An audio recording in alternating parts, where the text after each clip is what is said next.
What is up, Rotogrinders? Dean here. Dean78904. That is the daily fantasy handle you'll see around the industry. Potentially, maybe, possibly, hopefully, we'll see that name somewhere lurking near the top of some contest this morning, this ungodly hour. Oh, man, I am up way too early. I am fully cranky. I'm joined today by Blender right now, and TJ potentially is on layaway. He's good. You know, Blender, what's up, Blender? How are things in your world? You're not used to getting up this early in the morning like I do? My schedule is typically I go to bed around between 3 and 5. So like I'm just a night owl, man. Like I just like my peak hours are probably like 1 in the morning. It's like that's when I'm at my absolute best, my best version of Dean. And there's so many DFS sports that if you're at your peak at 1 in the morning, you could enter lineups and start building your lineups at 1 in the morning. Really, really good time for lineup building at 1 a.m. Hey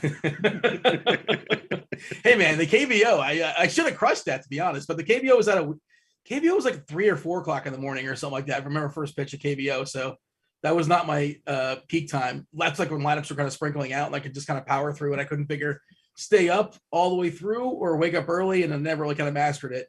So that wasn't really my forte. Blender, it's just the two of us right now. It's an intimate show. We may or may not get TJ joining us. He said he had issues with his internet. He's moving right now, and he did his best to get in the show. It was kind of glitchy, but he said he possibly could be on the show in about 10 minutes. He could just jump on a neighbor's. Like, I don't have a place to go for 5. I guess I can go to the library or something like that, but can you knock on a friend's house and say, like, yeah, can I just fire up the internet for a few minutes here? Are you cool with that? But it's not just firing up the internet, Dean. It's like, can I fire up the internet, bring my green screen and my microphone and start shouting in your kitchen or something? Like, I don't have friends like that.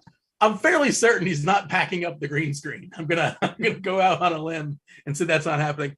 And then, Blender, are you capable of picking up the usage? I know it's not basketball season anymore; it's playoffs, obviously. But can you the usage that he leaves? Can you, if some more usage, more words are being delegated your way, can you handle that task?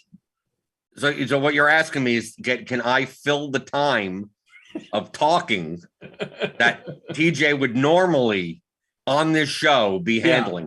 Yeah. With me on the show that's like he only has like 1% usage to begin with.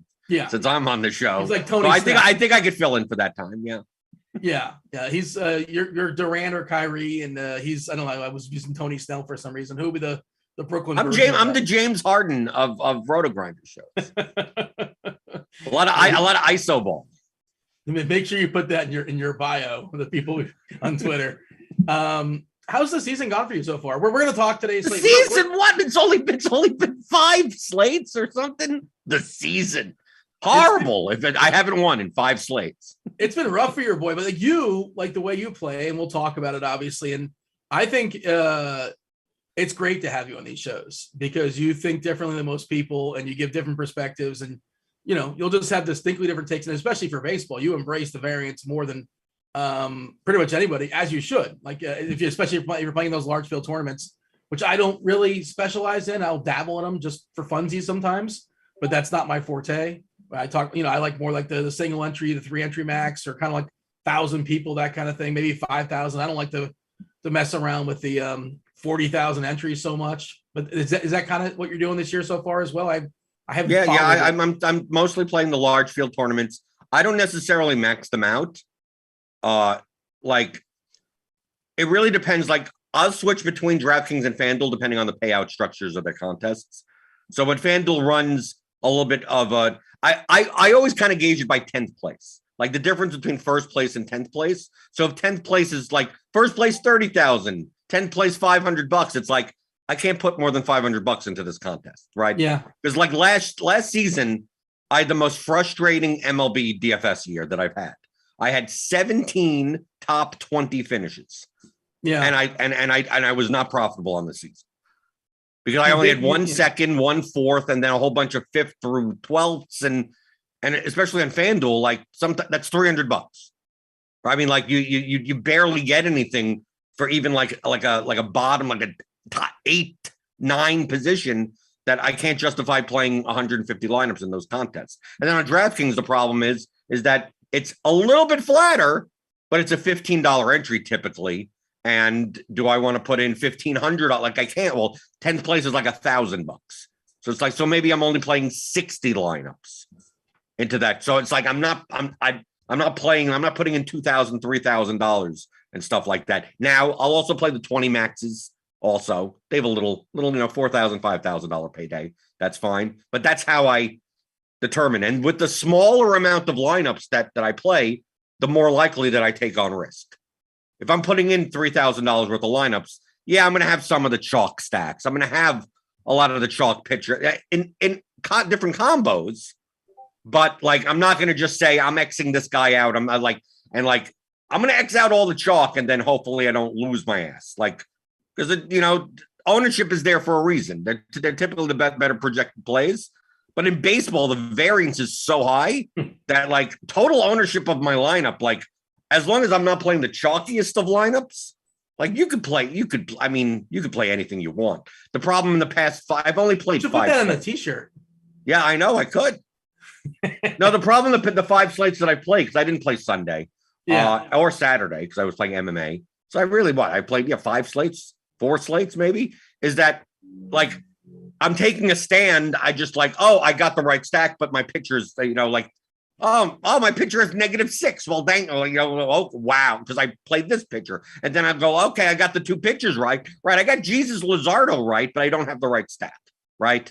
Or I have the right stack, but I got you Darvish in that lineup, like last night, right? Oof. -16 or something like that, right? So like I have no problem playing riskier when I'm playing with lower amount of lineups, because like how much, like if we'll talk about today's slate, but I may have zero of one of the most chalkiest pitchers on today's slate, and I may have stacks against him. And because I'm playing 60 lineups, I can make lineups that have that pitcher in it and be plus EV with other stacks, but it's now a 6-game slate because of weather. Like it's not like I'm playing $3,000 in volume and it's like, well, what happens if that guy goes off at like 30-40% ownership? It's like, if I had 150 lineups, I'd have some, so I still have a shot at first to make sure that my swings every day aren't like all over the place. But with smaller amount of lineups, that's why the number one advice, if you're watching, the less amount of lineups that you're playing. People always think the opposite. The less amount of lineups you're playing, just you're playing 3 lineups, and you wanted to stack the Giants against you Darvish. That's the time to do it, not with 150. With 150 lineups, maybe you have a couple of those lineups because you have 150. But a lot of your lineups have you Darvish in it. A lot of the lineups have the Astros in it, or so whatever. The Braves did well yesterday. So like if I were to this is the main thing. Why, Dean, you say like I think outside of the box. I'm not thinking outside of the box. I'm playing correctly. So if you play with less lineups, I only have one lineup, single entry. It's like, well, who's the chalk stack? Don't play that. Who's the chalk pitcher? If you want to stack against them, go. Not even play the 3-man. Play a 5-3 and there you go. Who's the chalk SP2? Right. Typically, there's some 7K pitcher that everyone wants to play. It's like, what's the difference? They're not even that great of a pitcher. Well, they're facing the A's. Look at what happened the other day, right? Luis Patino. He 13 pitches, he's out, and then the Oakland A's go off. And they're 1% owned. I don't know how much that game you paid attention to, but I thought it was really interesting what Tampa did. And I actually think this is probably a kind of a good idea in theory for like an actual team. And, Tampa's kind of a forward thinking team, and they sort of think analytically, and they sort of understand, like, what is my probability of winning anyway? They were losing 8-1 in the 8th inning, I think 8-1 or 9-1. I think it was 9-1. And they brought in their Brett Phillips and said, just go ahead and mop it up for funsies, because like, whatever, who cares? The game, we're going to lose by 7. We're going to lose by 15. What's the difference? Why burn a bullpen arm, which it's really early in the season, and a lot of these teams have like extra arms there. So it seems kind of strange they did that, but they just, what's the point? Right. And I wonder if you're going to apply that going forward. Like, is Tampa an interesting team to stack against for that reason? Will they do that more frequently? Obviously, when an outfielder comes in the pitch and throws 50-mile-an-hour pitches, like 50-mile-an-hour legit, it's like 48. There's a lot of upside for your stack, and only so many guys can get subbed out of the game. You can only have so many guys, and some of your hitters are going to take some hacks against us. Dean, yeah, I think it's causation rather than correlation for that. I get what you're talking about, but if they're at the point where Brett Phillips is pitching, the stack's already made. They've already scored 12 runs. I mean, but I'd be the stack would already be 9. The winner. They were at 9. It was 9-1 in the 8th inning, and that's still 9 runs. It's still, they're not bringing in Brett Phillips if it's a 3-2 game. If they're only the other, even if it's a 5-0 game, not all runs are created equal though. Like, sometimes you have a team that has 6 runs and 4 homers, and that's more useful than a team that has 8 runs and 1 homer. You know that. Yeah, but by the time the position player comes in, they've already done all the damage. Yes, you get a little higher ceiling because you had that 1 inning of the meatballs. Right. They brought me into this show to break you two up, make sure that everything stays cordial and friendly. Wait until the stack section, TJ. He'll be talking about, it's a 6-game slate. Who cares about stacking? And then you'll see that the heat coming out of my head. TJ, you have a friend, you can just kind of knock on their door and say, hey, you mind? And also, here's the thing, we didn't even factor in here. We were talking about this, TJ. It's if I'm doing my UCF math correctly, it's like 7:45 in the morning where you're at. Is that correct? 8:45 a.m. So yeah, it's been a hectic morning. I got to my parents' house. I get there, try and set my stuff up, realize all their power was out for some reason. So I kind of panicked, hustled back home, tried to work my hotspot, too slow. So now I figured it out. We're fresh. We're here. We're in a decent Wi-Fi connection. We're ready to talk some baseball. But I mean, you're at like a friend's house right now or something like that? Yeah. And your friend, did you wake them up, or they're ready to go? They're like, yeah, just come on in. Here's some coffee. Yeah, my friend wasn't home, but his fiance was. She was just chilling, and he's already off to work, so it worked. Okay. All right. Welcome. Yeah, and myself and Blender, we tend to get into it, but I think it's good. I think it's good stuff. I mean, it's probably a lighter crowd watching this morning. I don't know, but if you guys are hanging out with us, we're taking. It's my crowd. You're on my home turf.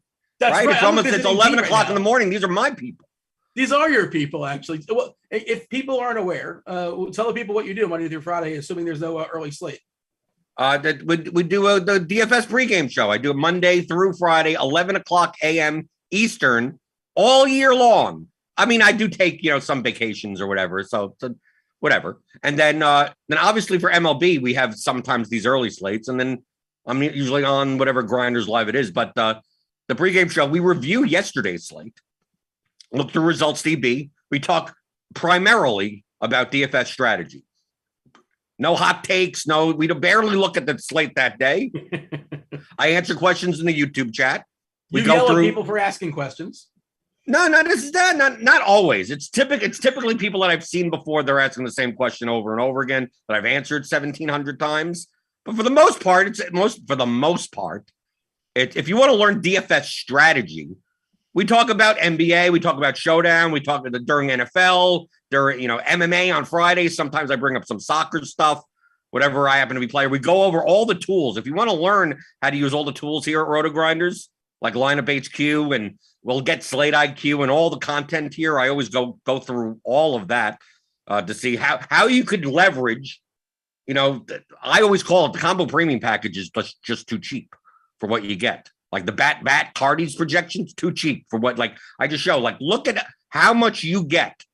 And if you're going to play for any substantial amount of volume, even if it's like $200-300 a day or something, to me, it's a no brainer. So that's what that show is all about. It's 11 o'clock in the morning. You come, I yell at you a little. We go over some strategy stuff.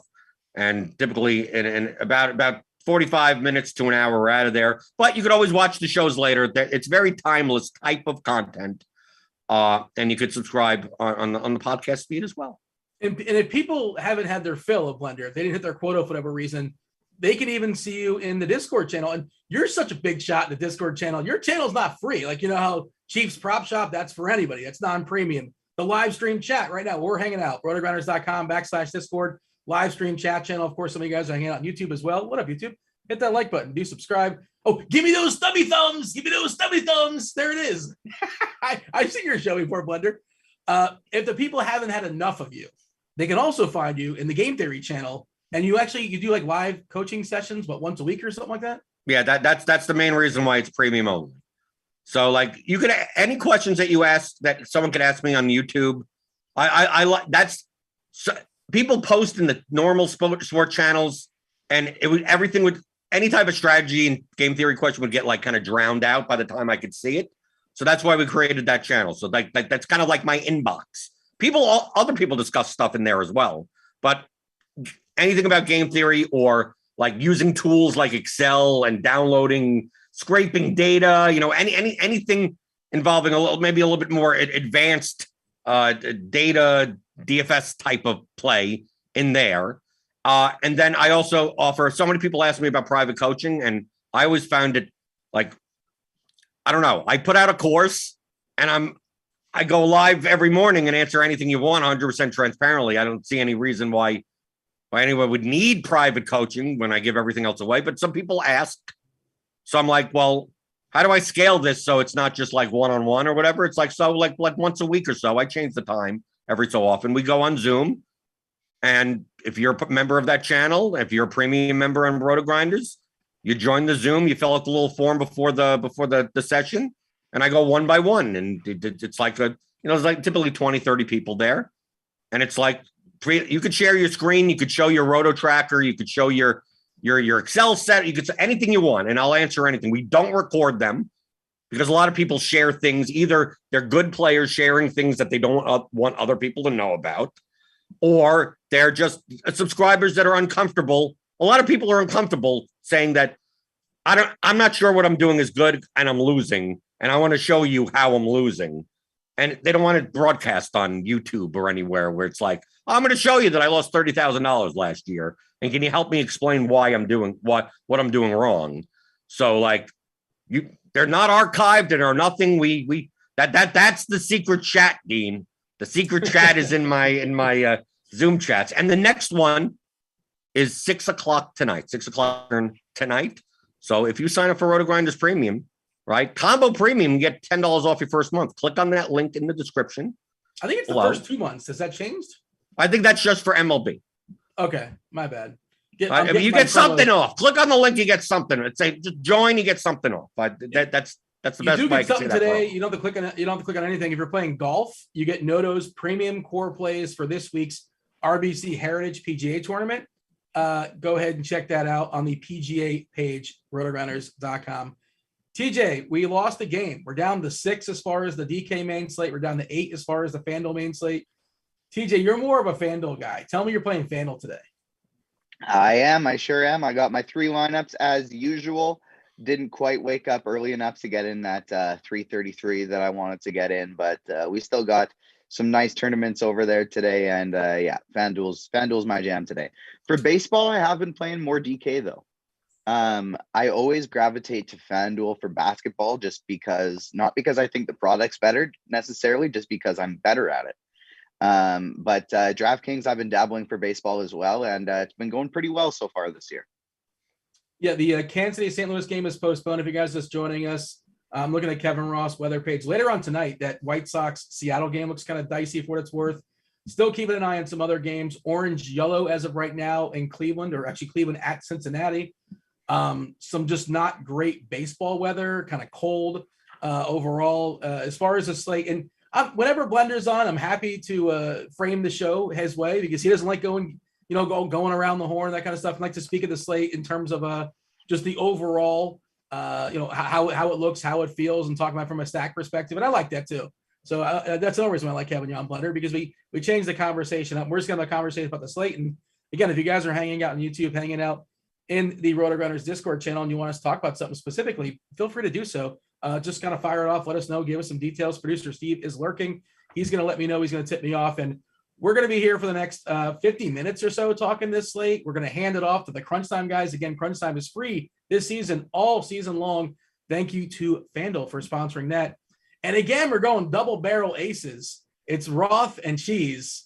Like that is that's the big guns for sure. Well, Carty Roth and Cheese and Carty, the three of them. Yeah, not messing around. Like a booth doesn't get any better than that. Taking you guys straight up to lock. Roth will of course give you an update as far as what's going on in Cincinnati. If anything else out there is lurking. But TJ, this slate, the way I see it, a little bit different on FanDuel, and that's why I was asking you, because me and Blender are just playing on DK, and I got caught up with doing content today, right? The expert survey. You add the 2-3 o'clock games there. The Houston game, of course, is added. San Diego is added. Apology, but I saw last night, TJ, you had a shot. You had a nice lineup, and then you Darvish. After I posted that screenshot too, Albies hit another home run. Duval got back on base. Oh my gosh, it was devastating. It was absolutely devastating. I think I still profited. I was in that big 444. And I think I still finished top 50. But just like that was with a -16 from Darvish. Yeah. If you had Cobb, you may have won, like possibly. Yeah. Did you do that math? Did you try to figure that out and just like out of curiosity? I didn't see if there was anybody ahead of me with Darvish, but I did see if I would have just gotten 40 points from Darvish, I would have got first place. Yeah. Yeah. That's kind of how that goes sometimes. And generally speaking, the arms are more predictive than the bats. The bats high variance. Interestingly enough, my plan was to be underweight on Darvish. Like so far early this season, the chalk pitchers have just been failing a ton, and people just seem to be gravitating towards 2 or 3 guys. And there are other people in just as good of spots who are getting completely unknown. So that was my plan. I wanted to get to some Luzardo, and the way I was building my lineups, it just fit with Darvish in. I had a Milwaukee and an Atlanta stack that I really liked, and Darvish had the perfect amount of salary, so I went with it. But yeah, some regrets. Luzardo was a friggin' stud last night, man. And like he's always one of those guys like he's had the arm talent, and the Marlins, it was a straight up deal last year for Marte, I believe, like with Oakland. And of course, Marte was like expiring contract, that kind of thing, but Oakland was kind of going for it. Luzardo, we'll see. He was a high variance guy, and yeah, you obviously got the 1% outcome from him last night. Maybe he's like really good going forward. Definitely somebody to monitor. TJ, this slate is a little bit different than we've had because now we have a bunch of like good pitchers pitching for the second time around. So they lost a game in spring training. The arms we saw 60 pitches, 70 pitches, 80. They're not really maxing out. But now we got these guys building up their arms. Max Fried and Aaron Nola, Max Scherzer. We lost Adam Wainwright, but there is an opportunity cost of pitchers today. Like there's good pitchers, and I think double barrel is what I'm looking at on DK, or potentially spending down to one cheapie, which we'll talk about soon enough, I'm sure. But what's your general approach today as far as pitchers? And I don't really have one guy standing out is the thing. I think they're all kind of sort of like basically the same. Like that's not the way that the results are going to be. But like I have Eovaldi and Fried and Nola and Scherzer basically all in the same bucket. Well, where do you have them? Yeah, I'm feeling similar. And another person on FanDuel I'll add to that bucket is Framber Valdez for tournaments. But it's interesting because one of the things I just talked about is liking to get different at pitcher this year, because usually, yes, it's easier to predict, but it's early in the year. People don't have their stuff yet. There wasn't a full spring training, and ownership has been very concentrated.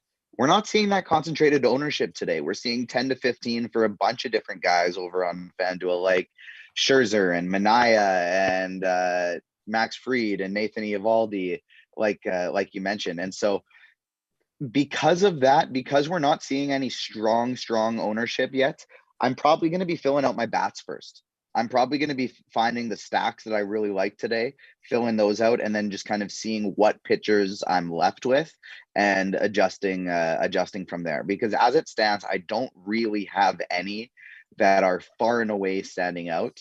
On this FanDuel slate, I do really like taking shots on this Houston team in general, though. I don't mind taking some Valdez shots in tournaments at the pitcher. And I think Houston's going to end up being my favorite stack on the slate as well. Yeah, that's the thing with DK. You don't get a piece of Houston. And man, Framber Valdez, his ground ball rate last year, insane. Did you know what it is off the top of your head, more or less? I don't, off the top of my head, I don't know, but I know it's very, very high. 141 innings, 70.4% ground ball rate. That's just amazing. That's so good. I wanted to guess 70, but I always hate when people do that thing where it's like, this is great, guess. And then they overshoot it and it just totally ruins your thing. So I figured I'd just bow down. But yeah, he really was that good. You would have won both showcase showdowns if you said 70. Yeah. You're close enough to the pin. And he didn't give a bunch of homers either, obviously 0.76. And yeah, the Houston offense and Valdez, really, really interesting as far as that FanDuel slate. Blender, what are your thoughts? And I imagine you were kind of hinting at it. You were talking about maybe not rostering one of the more popular pitchers and just loading up against them. Can I guess what your thought process is? Because I think I might have a similar thought process. I don't know if that poisons it for you or not. Okay. Let me hear this. I think you're going to not roster Max Scherzer and you're going to stack the Phillies. Well, then why do I have to talk for 5 minutes about that? Then? Yeah, that's exactly. I nailed it. I got it. So someone subscribes to the bats if you're thinking that. If Scherzer, TJ's right, even on DraftKings, the ownership is spread out enough, but there will be several chalkier pitchers. Like I think Eovaldi, Kershaw, Nola, and Scherzer are going to be like, people are going to make combinations of that. And it's also not the type of slate. We have enough cheaper bats that you could fit in. Like none of these, like Scherzer's 10-1, but he's not 11K, right? Kershaw's 9,200. Like they're like not very few of these pitchers are really going to be going 100 pitches anyway. And DraftKings has at least been pricing these guys like down relatively. But the bats on this slate, like even with we take a look at the Dodgers, who are probably going to be the chalkiest team on the slate. I mean, the bottom of their order, Justin Turner's 3,800. Bellinger's 2,600. Lux is 27. Barnes, because Kershaw's pitching, so Barnes is obviously catching. He's 2,100. Like, there are ways to make Dodgers 5-man stacks using one or two of those guys where you could still fit in Scherzer plus Eovaldi in it. So that's going to be more of the chalky-ish construction.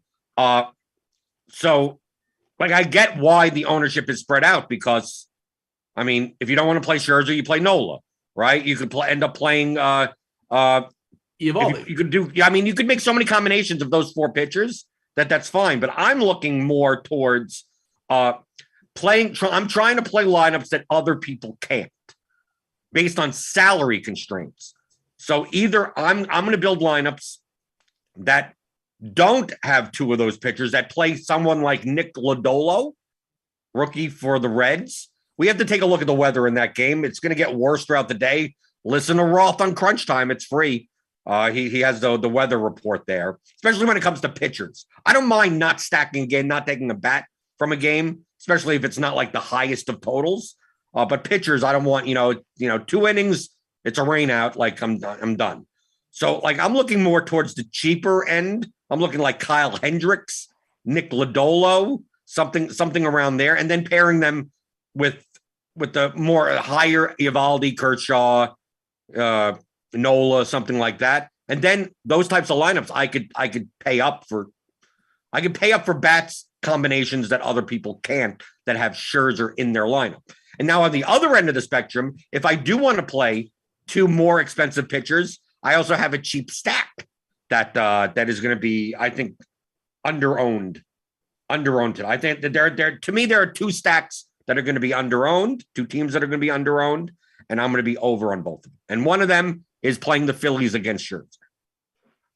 Yeah. And interestingly enough, too, on FanDuel, I'm feeling a very similar strategy as Blender's saying, but that strategy might actually end up getting me to some Scherzer, because on FanDuel, he's 11K.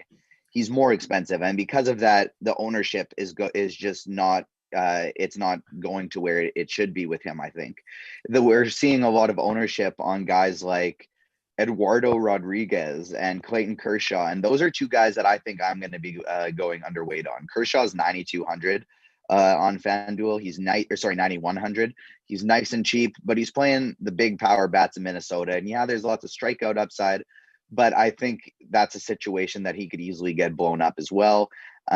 and Eduardo Rodriguez facing his former team, Red Sox are a strong offense. He was all kinds of wild in his first matchup, and he's seeing some ownership as the cheap option. So that's somewhere I think I'm going to be underweight on, maybe fading. And I agree with Blender here. I want to try and find ways to get different stacks and different pitcher than the field. And I think, interestingly enough, on DraftKings and FanDuel, it'll be the same strategy, but with very different players. And so I could see myself getting up to Scherzer there tonight. This morning. Lineup, but by the way, just want to say we have every single lineup in for the DK slate, with the exception of Washington. Washington plays at 12:20. They play an hour and 20 minutes. There's no lineup just yet. I imagine it's that they're waiting on Nelson Cruz, who was a late scratch yesterday. Otherwise, what else? I mean, it doesn't make a lot of sense, but I imagine that's what's going on there. Typically, you have lineups out, several hours beforehand. Hey, TJ, I'm just curious. Do you think people like their instant gratification? Do you think you can get Houston bats a little bit under-owned on FanDuel? It's 340 as far as that start time. There's no lineups out. Same deal with Arizona. If you want to roster Arizona players, same deal with Padres and Giants. You're not going to have lineups those guys for a while, I guess. Is there any sort of, there used to be an edge outside of like Coors, but like West Coast guys would be typically under-owned for a variety of reasons, but lineups aren't out just yet. Instant gratification, yada, yada.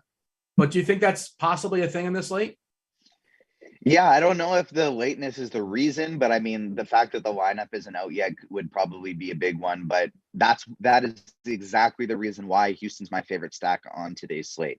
I have them grading out very similarly to Atlanta and to the Dodgers, but the fact that the Dodgers and the Braves are just seeing so much more ownership than Houston is right now, that's what has me gravitating to Houston. Usually when I'm playing three main lineups like I am right now, I usually take 3 different pitchers, 6 different stacks, and try and find ways to build them in like this. But on a slate like this one, where we're just seeing almost no ownership going to Houston, and I'm just viewing them as similar upside to like as high of a ceiling as any team on the slate. Because of that, I might be going 2 different Houston stacks on today's slate, because that's, while I like getting different than myself for variance reasons and just trying to have one of my 3 teams able to hit, the fact that no one in the field is going to Houston tonight makes me think I want to take that stand and double up on them. Jump in here, Blender. Do you have a thought on that? I know you're not playing on FanDuel today, but have you done any sort of research? I know you're always kind of digging in and looking back on previous slates. Do you think that's kind of a thing, or not necessarily? And there's other variables in the play as far as, maybe you get guys lower owned that are 3 hours after like the chunk of the slate. If you're playing the larger field contests, I would think yes. The smaller field stuff, I with more experienced players taking up a majority of the field, not so much. But still, any lineup that's not out, like the longer that this Washington lineup isn't out, the lower owned it's going to be for 2 reasons. One, even like more casual players, the green marks aren't there. Yeah. Right. Of who's in the lineup. So like if you're going through, you're not going to see, is that who's playing Lane Thomas today? Like we're not even talking about like Soto and Cruz and Bell and guys like that, but like anyone else in the lineup. And then you also have people like me. If you're using a lineup builder, like these lineups aren't confirmed. So if anything changes in the lineup, like to me, this is the holy grail. It's not the holy grail. It's baseball. They get 4 at bats. They could strike out 4 times. It's not like NBA where you could get an edge immediately. Is like the holy grail of baseball is playing Stephen Kwan all the time. You think it's a big enough sample to put him in the Hall of Fame? You think he's on his way? He's made me lots of money so far this year. Put him in. There you go. No, but the holy grail would be the holy grail, if anything. If this Washington lineup comes out and there's like 2 batters that were not in the projected lineup, because then it's like the only way that anyone could get them in is if you were building like 20 minutes before lock. And there's a lot of sharp players that run their simulations and it takes longer than that. And it's like they'll have to late swap out of that, and you may end up getting like if you wanted a national stack with that new guy in it, that guy may end up everyone else may be 8% owned or 12% owned, and then that guy would be like 1% owned because they were not in the player pool in the lineup builder until after they already made the lineups. Oh, just a heads up. I'm just getting this now from producer Devin, who's just kind of hanging out, and he may have to sub in for Steve, who's producing the show, because apparently Steve's computer is crashing. So I think we're still currently on the YouTube, but I know it's contagious. Like TJ's having issues. Who knows the technology? Who knows what's going on? But yeah, okay. So we are still live, and Steve's going to have to probably cut the feed in a minute or so, or whenever, give or take. We'll see. We'll know when it happens. And then we're going to just reboot this bad boy back up. The three of us are going to keep going. And of course, we're going to hand it off to the Crunch Time crew, Kevin Roth, Derek Carty, Dave Potts, Cheese is Good, taking you guys straight up to the lock time. But stick with us until we're going to cut off, and then we're going to fire right back up again. So don't the be audacity of the MLB to make us deal with this technology problems this early in the morning. I think it's because you guys are crashing my time slot. That's clearly what's going on. This time slot is not used to more than one of them, just me, and now it's two other Grinders people. Live, Crunch Time, all himself. Blender's going to rock it every time we got a morning slate. Hey, let's talk about Nick Lodolo. We kind of referenced some of the big, and we'll talk about, Max Fried. And like, I think Max Fried's a good pitcher, and he's not necessarily this great case savant, but he's fine. He's well positioned to win. The win doesn't matter a ton, but I'll take those win points. Some win equity, sure, why not? If Cruz is out of that lineup, I think he gets bumped up incrementally. You never know. Like if Soto is not pitching, then if Soto's not playing for whatever reason, all of a sudden now Fried becomes a really, really good play. Hendricks is kind of sort of that same bucket where he's fine. He's typically not going to strike out the world, but he's facing a bad Pittsburgh offense and a good ballpark to throw baseballs. But I wanted to touch on Nick Lodolo, who's a top 50 prospect in all of baseball, number 2 prospect for the Reds in general, only because Green is awesome too. Like he looks electric in his first start. Lodolo seems like I kind of referenced it before. If I'm not going double barrel, if I'm not, rolling out two of Nola, Fried, some of the upper echelon guys, I think Lodolo's kind of interesting. I think Blender, you kind of talked about it.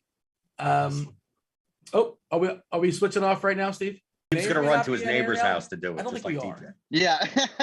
Steve's going to end up in TJ's shot. Steve's going to run over there. We're live. All right, we're back. There we go. That was a seamless transition. I didn't. Is it the same stream, Devin? I don't know if it's the same stream or not. Oh, it is the same stream. Okay, so it just kind of went blank for a minute. I don't know. The technology is weird. It's overwhelming. Even when technology brings us down, we have the people and the experts here on camera, behind the scenes to get the job done and help you win some money. You mentioned on camera, Dean, the new guy learned. He learned very well that when you join Rotogrinders, you suck up to everyone. And then within 2 or 3 years, then it's like, oh, okay, you get bitter. The normal schmucks that you work with. I'm not sucking up. I'm just Canadian. This is my personality, man. It's just natural. Just naturally really kind. Right, and I'm originally from New York, TJ, so I'm naturally just like I go screw yourself type. Ornery. If I'm nice to you, that's a big compliment. Yeah, there you go. You want to suck up the producer Devin though, because they have the ability to make you look better or worse if they want to. So if you're going to suck up to anybody, suck up to the producers for sure. But good job for producer Devin. Appreciate you stepping in. But I want to get the Lodolo take here, Blender. You're talking about ability to get different lineups. Where do you think you're getting as far as Lodolo? He's an unknown. He shot through their minor league system. I was going through his minor league numbers, tons of Ks, pile of Ks. He's like 24. Second round pick, I think he was, like big pedigree. Again, number 50 prospect in all of baseball, depending on where you look, right? I think if you're like less than 100 pitches in the minors, I want to say he played college ball. But where do you have Lodolo, who's a bit of an unknown? Well, I like embracing the unknown. That's the whole point of it. Baseball has enough variance as it is. If people are going to shy away because they don't know, that's where I lean into it. In the spots where people think that they know, I go the other way. I mean, that's what baseball is to me as a DFS sport and any DFS. We see that in basketball. We see that in football. Like the more that you think you know, you don't realize you don't know. Like people are too sure of themselves when it comes to, oh yeah, this guy's going to crush. Oh, that guy's going to do well. Yu Darvish puts up negative 16. Again, the Oakland goes off. Like people are like, oh, wow, everything's off. It's early in the season. Like, no, this is Mlb DFS. This happens all the time. Yes, sometimes we'll have slates where all the chalk hits and everyone's happy with 700 points and not cashing in their lineups, right? And then you get that complaint because all the chalk goes off. So like Lodolo, is his ceiling there? No, we have his projected pitch count on the bat at 81. Yeah. So like, it's not like it's early in the season. How many of these pitchers are pitching 100 pitches anyway? Lodolo is 6,000 on DraftKings. He has strikeout upside. He's in a game where the wind's blowing in and the rain. It's not good weather. That's good for pitchers. Other than the fact that I hope that, like, if it gets delayed in the third inning and they don't come back, like that's not. He good. ain't coming back, by the way. Like, so sometimes the horses will come back, the veterans will come back, that kind of thing. Young arm, like they're overly cautious. Like, look, if it's any significant delay, I would assume he's not coming back. Just for the record. Right. So the risk is there for that, and his pitch count. I mean, is he gonna? He can efficiently go 6 if he's very efficient, 6 innings. But I'd love for him to be win eligible. But maybe he may only just go for 4 innings, 6 strikeouts. He's 6,000 though. So like, do I need the extra 4 points for the win? No. And what are the cheaper pitchers? Like Hendricks has a little bit more possible pitch count, but he's not as much of a strikeout pitcher. So like, I'm looking at those two for cheaper pitchers. I would have said Greinke if that was still on the slate, but it's not. And I'm not talking about FanDuel because the later games. To me, those, it's not like I like both of them. It's just like in order to play a cheaper pitcher like that and not be stuck in that like $17,000 to $18,000 range for 2 pitchers on DraftKings, just that everyone's going to be in that range. Like that's going to be the predominant pitcher range. If I'm going to play that range, I got to get different with my bats. And if I'm going to play the Dodgers, I'm going to play the Dodgers with their 5 best bats. And the only way that you could do that is by having some 6K pitcher or something there. So like, that's how I view DFS of like, how do I fit this in? So it's not a Nick Lodolo take. It's can I play a 6K pitcher and let me take a look at the projections and, he actually projects pretty well if he pitches 81 pitches. Yeah, Hendricks. On DraftKings. On DraftKings, I'm looking at the one team I'm going to make tonight, and I'm actually not even positive that you can't just play one 6K pitcher. I think you might be able to play 2 6K pitchers. Is that necessary? If you want to stack the Braves and the Dodgers, it is. Yeah. So it's Hendricks and Lodolo? Yeah. Yeah. Yeah. And I mean, when you had a bunch of strikeouts his first start, which is kind of surprising, like a 17% strikeout guy. And you're not rostering from that. He's generally kind of steady and a good ground ball guy when he's on, but he also can eat innings. And Pittsburgh, there's some Ks in this lineup, and like he probably should have a good run prevention. Yeah, but like for the price, I like Hendricks too. But go ahead, continue, TJ. Yeah, no, that was really, I just wanted to chime in on that one little DraftKings thing while you guys are still rolling on that. So Blender, I'll let you keep going, but I do think Hendricks is a interesting pivot as well there, just because neither of them are picking up any ownership. Well, they're not picking any ownership. I mean, it's a 6-game slate, so we're not going to have like low-owned players like we have currently. I mean, I didn't reload, but Lodolo at 10% on DraftKings and Hendricks at 13%. But for this slate, that is low ownership. It's not 2% ownership, but you don't have to get 2% ownership. I'm reloading the plate IQ projections for the ownership, and I don't think anything's changed. No, we still have that the same. So, like, I think out of the top range, if you were just looking through some of this, like, if you were to tell me that you wanted to stack the Tigers against the Eovaldi, I wouldn't call you crazy. I'm not sure if I'm doing that because I'm getting different by not playing Scherzer. It's one of those things, like I said, I'm playing 60 lineups, and I don't want to be like Dean here and play. Like, I'll play a little bit of everything right across the board. That's not what I do, Billy. I know, but it's the running joke, Dean. I know it's the running bit, but now it's like been spoken into truth. I'm here to say I generally have a pretty tight player pool, but go ahead. Yeah, but everyone says I play. Why bother being on Grinderslive? All I'm going to do is say play whoever you want and look at the projections, and That's not obviously what I do. So Yeah, you No, have no, to that's embrace fair. the That's fair. 10% to all your lineups thing. We right? all have our shtick that's not necessarily true. So Right. we Chop. reason- I was on with Chop on Friday morning, and he was like, it's like he was saying, thank God it's not with Dean and his 10% of everything. Well, we once got into this whole thing where you would say I would stack 1 1 1 1 1, and that's just not true. Like, Well, you're able to cover stack 8 teams in one lineup. I think that you're able. I don't really feel like I able have to to go spread. You could 5-3. stack 8 teams in one lineup, but no one else can.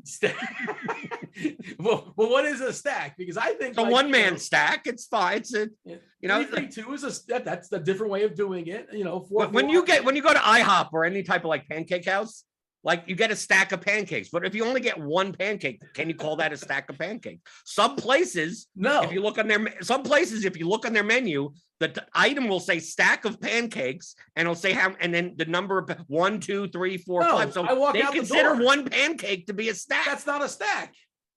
Well, you talk to IHOP. Well, the good people of IHOP would not do that. I can't imagine. But We will not besmirch IHOP on this show. Say what you want about each other, but when we start slandering breakfast food, that's where I draw the line. I thought aren't you from Canada? Aren't you from Canada, TJ? I go to IHOP every time I'm in the States. I thought it's all Tim Hortons. Tim Hortons. Tim Hortons used to be great, and now Tim Hortons isn't even Canadian owned anymore, and it's just like a chain where they ship everything in, and it's not good anymore. Tim Hortons used to be pretty fantastic. Yeah, Tim Hortons is Brazilian, is a Brazilian owned chain now. Oh, wasn't aware. Hey, let's summarize the pitchers. We've kind of like blew past like Eovaldi. He probably is like the best. I put him as like my best pitcher today because you have to write somebody up as far as dollar for dollar, as far as matchup and all. But if he's the most heavily owned, I don't think you need Nate Eovaldi. Like he was sneaky good last year. Like weirdly, like a Boston Red Sox pitcher was kind of like under the radar, but he was very good last year. You know, not a lot of walks, a fair bit of strikeouts. Detroit lineup's not terribly scary. But if he's the most heavily owned pitcher, and that's where we're projecting it, like 8.2K on DK, which is a really nice price. Scherzer is 10-1, Nola 9-7. Let's put a number on it. We're gonna talk some stacks obviously in a second, but TJ, if you can rank your top 3, top 4 pitchers, all inclusive, everything kind of baked in. Yeah, so everything kind of baked in. I think it'll probably be Scherzer 1, Manaea 2. So I'm talking FanDuel. Yeah. Eovaldi 3 and Fried 4. However, that's very like optimally speaking. I think I want to get some like it's tough because if I'm playing like a cash game or something like that, that's my pool and that's it. But because of that ownership tonight, I really think I'm going to be going towards the Valdez, Lodolo, maybe even like a Tristan McKenzie where he's cheaper on FanDuel than he is on DK. It's tough because I'm playing cash on DK. I'm playing tournaments too, but even my cash pitchers aren't like solidified. They're flexible. I think it's going to be Eovaldi and probably Fried. The Washington, you up? The Nationals up? I don't know because they've not put a line about they're playing baseball in less than an hour. So I'm not sure what's going on there. I mean, I assume again, Nelson Cruz boomstick thing. I guess that's what's going on. They're trying to figure out if he's going to play or not. But yeah, it's flexible. I'm not going to play Lodolo in cash. I don't think I need to do that, but it'll be possibly Nola, probably not Scherzer, but maybe possibly Hendricks. I'm okay with that. What do you have, Blender, as far as like your top 3, top 4 pitchers? How do you want to rank them? I think on DraftKings, number 1 is Eovaldi at 8,200 for the price.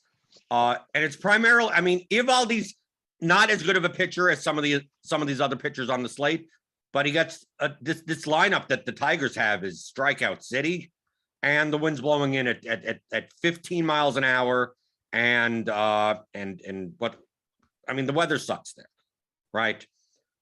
70 degrees, wind blowing in.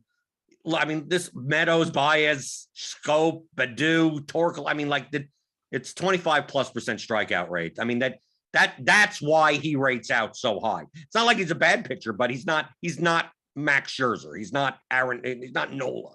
He's not those guys. But projection wise, in the bat, he has the highest raw point projection on the slate. So I lean him number 1. I put Kershaw number 2 after that. So it's Eovaldi, Kershaw, and then Nola, Scherzer, Fried, like that. Like then it's like just a mess. Yeah.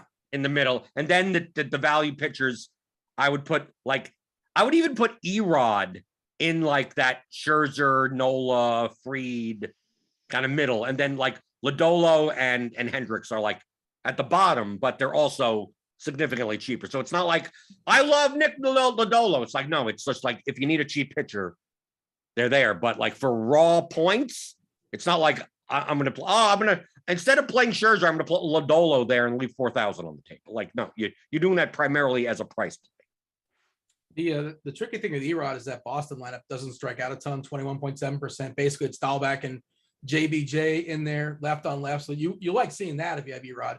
Erod is so weird. I'm not sure if you guys like dig into the analytics stuff. And I mean, his ERA was over a run higher than his FIP and his xFIP, and his BABIP last year was 360. He was just terribly unlucky, and like he would just give up little bleeders and bloopers all the time. He was, again, the games I watched and I rostered him. I don't know, TJ, how much you watched of Erod last year, but it was sometimes torturous. But and the numbers show like he was just super unlucky. But this also doesn't look like a really positive landing spot for him. I don't think you mentioned Erod, did you? He's probably not on your board for you. You're only running 3 lineups. So I did mention Erod because he's actually getting some ownership on FanDuel at only 7K. And because of that, that's why I'm not interested in him. He's got a good little price tag, wind's blowing in, but because he's picking up some ownership, that's why I'm actually shying away. So like, it's interesting because on our site, we're showing him right now at only about 4%. When I was doing my research and looking around earlier, I was expecting him to get higher. And so I kind of just had a predetermined bias in my head that, oh, we're getting a chalky Eduardo Rodriguez. I never play Eduardo Rodriguez when he's chalky. But the ownership isn't actually going up as high as I expected it to. Right now, we have it at 3.8% on FanDuel, which I was expecting it more to be at about 15%. So I may have to reevaluate as things get closer to walk here, but he's not somebody I was planning on targeting. Give me your favorite stacks today, TJ. And obviously you're playing on FanDuel, so you can add that the Houston, if you want to play San Diego or San Fran, there's other teams at your access. You get those back 2 games at 2:00. 8-game slate over there. On DK, it's a 6-game slate now with the St. Louis game canceled. It looks like the Dodgers and the Braves are the 2 pretty, I don't want to say clear and obvious ones because baseball things happen. And, you probably take the field against those 2 and you're more likely to, but it doesn't work that way. But, predictability with stacks and all that. Where are you lining up right now as far as your favorite stacks? And would you agree that on paper, the Dodgers and the Braves look like the 2 best? Yeah, so my favorite is Houston, but even though they're chalky, Yeah. the Dodgers and the Braves are still right behind it for me. Another stack I'm interested in is the Cubs, and then the game with the 2 great pitchers, Nola and Scherzer. That's actually where I want to take some shots on Philly, some shots on the Mets power. Those are primarily the spaces where I'm going to be looking at for stacks. Maybe I'll look at something like a Pittsburgh or something like that to try and get a little bit different because they're really cheap. So maybe that'll be my way to balance out my Hendricks team on DK. But for the most part, it's going to be Houston number 1, Dodgers and Atlanta behind them, not because of projection, but because of ownership. And then I'm looking to take some shots on the Mets, the Phillies, and maybe even Boston up against Erod. How about yourself, Linder?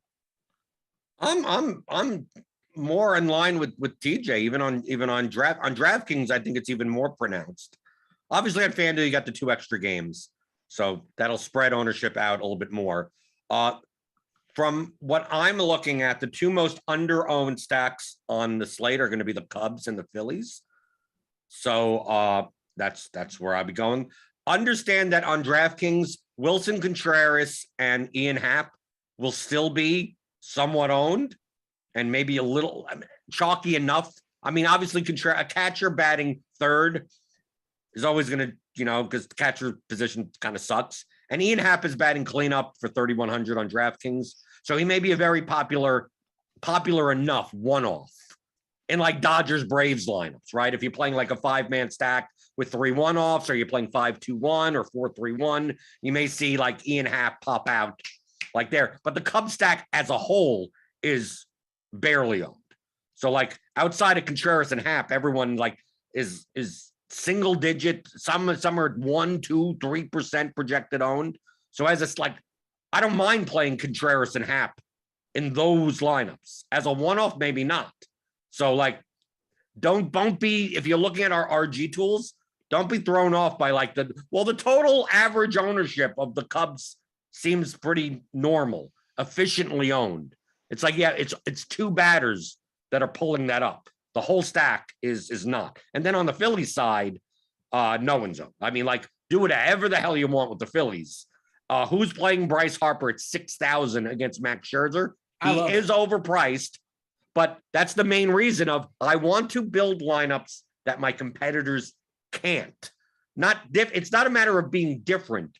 It's having a lineup that your opponents, if they're stacking the Dodgers playing Scherzer, price-wise and position-wise, what players can they not have in those lineups legitimately? Well, most likely they're not. They can't have Matt Olson and Freddie Freeman because they're both first baseman, right? And then if I play a first baseman that's not Olson or Freeman, that means I'm probably getting away from Brave stacks and Dodgers stacks. Just like the Dodgers. So, for instance, on the Dodgers, so I'm just showing this is the DFS strategy.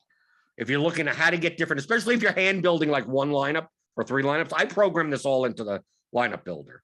But if we take a look at the Dodgers, for instance, the least likely player to be in a stack is Gavin Lux, whatever, right? Austin Barnes is everyone else is favorite. But it's primarily because on DraftKings he's second base outfield eligible. But you also have Chris Taylor there, who's second base eligible. You have Max Muncy, who's second base eligible. And you have Freddie Freeman, who's first base eligible, because Muncy's also first base eligible. So the Dodgers can be moved around a whole bunch, but that second base position is going to be typically filled primarily by Muncy, then possibly by Taylor, and then Lux is barely going to get anything, especially since Bellinger projects better than him at the outfield position at 2,600. So if you were to love Gavin Lux, while we're talking about the Dodgers, Gavin Lux is always my favorite way when I want to play a Dodger stack while they're chalky to get different, because nobody ever plays him. And he just consistently does well. Like, he's a very good hitter, but because he's in the bottom of that lineup with a bunch of big names, nobody ever plays him. I love me some Gavin Lux to get different. Hey, how do you feel about Bellinger? Because I was going to ask about some favorite, and I know former MVP, and he's been scuffling and whatever. He's 2.6 on DK. Lux is 2.7. Barnes, by the way, 2.1 for what it's worth. The personal caddy there for Kershaw. And he's a guy that might, depending on how the game goes, if Kershaw's out of the game later on, pinch hit spot, maybe Will Smith takes a spot. Wouldn't surprise me if they need his stick. But yeah, Bellinger, I'm willing to play him at 2.6. I don't care. I've seen the power before. I don't think he's all of a sudden turned into a pumpkin. I know it looks like it sometimes, but are you going to fire on MTJ? Because I'm looking at with my 1 lineup and I'm looking to get the cheap pitchers, I don't think I'm going to be landing on Bellinger, but I do think he's a very solid tournament play. I think it's great. Like, the reports on him is he's finally found a batting stance and a motion that feels good for him. And so, like, well, I don't think you want to read too much into this, that's a crazy talented hitter who's maybe going to start finding his stride. And I definitely would rather be on the early side of it as opposed to waiting until he's back at 5K. How about yourself, Blender? Give me some cheapies, like the a la carte plays, the one-offs. I mean, it's all about, for me, ideally it's guys that can do it themselves. They don't necessarily need their teammates. I think Bellinger's one of those guys that theoretically can. Aristides Aquino for Cincinnati is really, really cheap. He's got tons of power. Of course, there's holes in his swing, but we're looking for shooting for upside. And Aquino's got plenty of that. 2.1 on FanDuel, 2.5 on DK. I think he's a really interesting cheapie. Again, they can make stuff work. Do you have any other guys like that? VR, an interesting, little bit of power, a little bit of stealing ability. I think he's super cheap on FanDuel. 2.2 over there. VR is just, every year, 15 stolen bases, 15 homers, just like a machine. Kind of a platoon guy. What do you have as far as the cheapies, Blender? We do live in a world with salary cap. you don't have the cheat code. You can just splurge on all the big hitters there in Philadelphia, the big boppers. How do you make your lineups work? I think on DraftKings, the popular one-off cheap bats are going to be Bellinger, Aquino, Hap, maybe Moustakas a little bit, or Brian Hayes at third base. So you can get different by playing Stephen Kwan.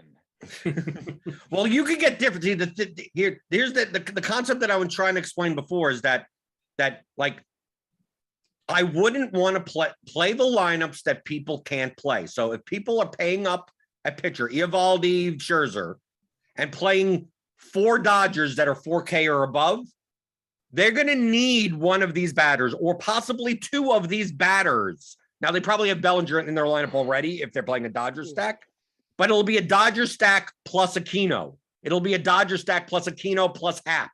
It'll be, they didn't play Justin Turner or Austin Riley for the Braves in their stack, so they're playing Moustakas or Hayes for the cheap bat there. Understand the dynamics of lineup construction and what the chalk looks like from a positional and salary constraint level, and then go, how do I not play those types of lineups? So if you're going to play Hap, playing him in a stack is fine, but playing him in a one-off lineup in a Dodger stack, even if you have a slightly different pitcher, may not be different enough, right? Unless you want to play chalky lineups. You're talking, so Blender, this is like 2 different conversations, right? Because in a 500 person tournament, I think that's fine. In a 40,000 person tournament, I think then you got to be, you're talking more off the reservation. Is that fair to say? Well, it's a level of being off. You should still be off the reservation even in smaller field contests. Yeah. TJ will play on FanDuel, probably playing a fairly contrarian lineup, but it doesn't necessarily mean like, oh, take the lowest team total team and play 4-4 with and leave 5,000 on the table so you can play a 6K pitcher on FanDuel like that. Like, you don't even do that in large field in FanDuel. Like, that's completely off the reservation. Yeah. What I'm saying is that a team like, since if Aquino is going to be a popular one-off, but the Reds may not be a popular stack. So a lot of people think I'm going to play the Reds without Aquino because so many people have the one-off of Aquino. And it's like, that's not the right way to think. You should think in terms of, if Aquino does well, maybe the Reds do well. Everyone has Aquino, but I have 4 of the Reds with them because they have the Dodgers and the Braves in their lineup, and the Dodgers and Braves only put up 3 runs. So it's like, yeah, you don't have to avoid a team because of a popular one-off. You just have to avoid playing that popular one-off in a very similar type of construction as all the chalk lineups. So a lot of people, especially in the Discord, I've seen answer that question the wrong way of going, well, Hap is going to be popular, so I'm going to play the Cubs stack without him. It's like, no, he's popular because he's the cheap.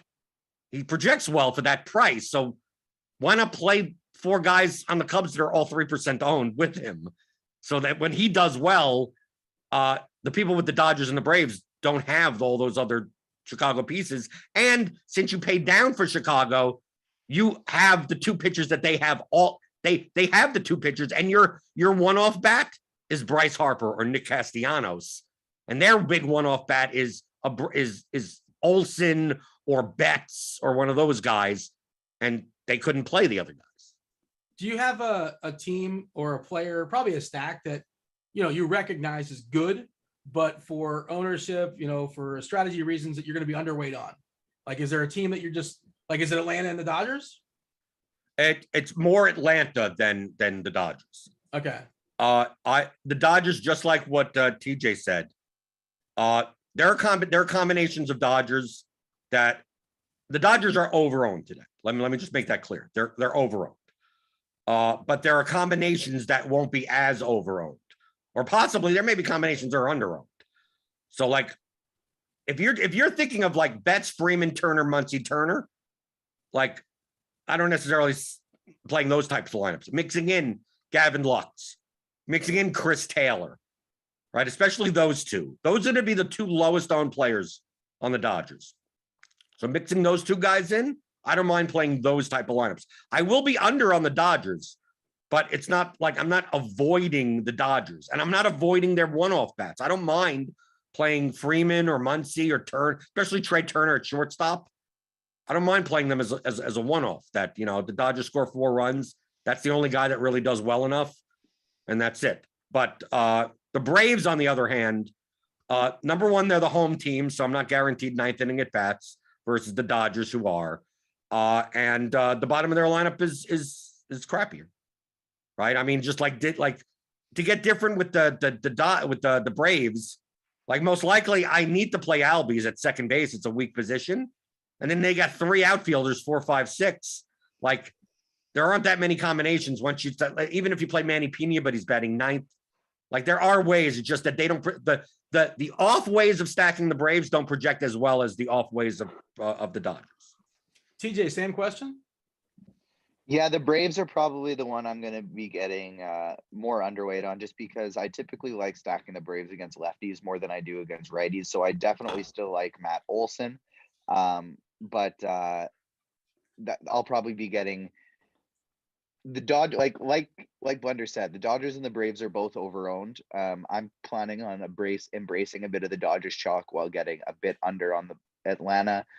But other than that, there's no big fade overweight teams on me. It kind of seems to me on FanDuel that most of the ownership is going to those two, and nobody else is really getting too overowned. I think Yordan Alvarez is going to be really popular in FanDuel. I mean, I'm a Houston guy, obviously not the DK slate. I think he's going to be the most popular bet in that 3 o'clock block. Is that fair to say, TJ?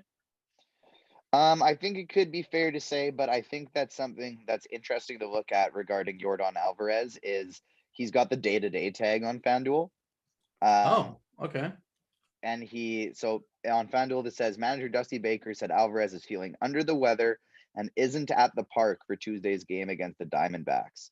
So he might not even be playing. It kind of sounds like he's not. So I think that actually opens up. Well, that was more Tuesday. Potential. Today's Wednesday. Oh, today is Wednesday. So yeah, he still has the day-to-day tag. Yeah, okay, that makes sense. I got my days confused. But because he still has that tag, I think that's going to lower the ownership on him. So I actually don't think he's going to be very highly owned. So the Nationals are still sleeping. They have 40 minutes, less than 40 minutes to first pitch, and still no lineup. This is wild. We just kind of keep an eye on that. Again, I assume it's because of Nelson Cruz deciding if he's going to play, if he's not going to play. I have no idea. We're going to be relieved by the Crunch Time crew, Chief Meteorologist Kevin Roth. We got CheeseIsGood, Dave Potts, Derek Carty. You know him from the Bat, from the Blitz, taking you guys straight up the lock. They should be in momentarily. They are in. Kevin Roth. Is Roth with us? What's up, happening, Roth? Dino? Roth, they hooked you up today, man. They canceled the St. Louis Kansas City game. I think you were on top of it anyway. That one was too easy. Yeah, that one was a PPD from jump. But yeah, it's a busy weather slate, and hoping we can guide the people through it. Yeah, the one I don't like is you're talking about the Boston one. You said there's a pretty good shot of a delay, and that one's. I mean, just give me yes or no. I don't want pretty good. Make some bold calls. Be definitive. You don't want definitive. Just means in this game, like yesterday, I was definitive that there was going to be a delay and that the game last night was going to get in trouble. And they matrix dodge storms from the 5th inning to the 9th before they finally got a delay. Like definitive doesn't exactly work in this business. I give you probabilities, and that's about that. Dean, we don't want. Hold on, Dean. We don't want definitive.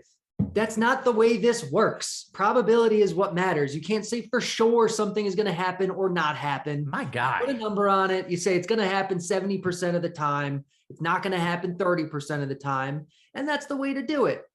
Don't you? I tune in for the weather locks, though. They're no I locks. can say for sure Stephen Kwan is the best player in baseball, and he will never not. Speaking of sample size for Carty, I'm sure. Oh, yeah, I do love that dude. Size. Yeah, definitely. He's right up there with Trout and Ohtani, and yeah, he's right there now. I do believe he has never, so far this season, he has never swung and missed at a single pitch. Did you know that? True. Yeah, that's incredible. I mean, it's wild. Like, I mean, he's such a fun story right now, but like, regression's coming, guys. Hate to be the wet blanket, but regression's coming. Positive regression is coming. Yeah, you're absolutely right, Carty, but I've had him every single day so far this season, so I've just been absolutely giddy.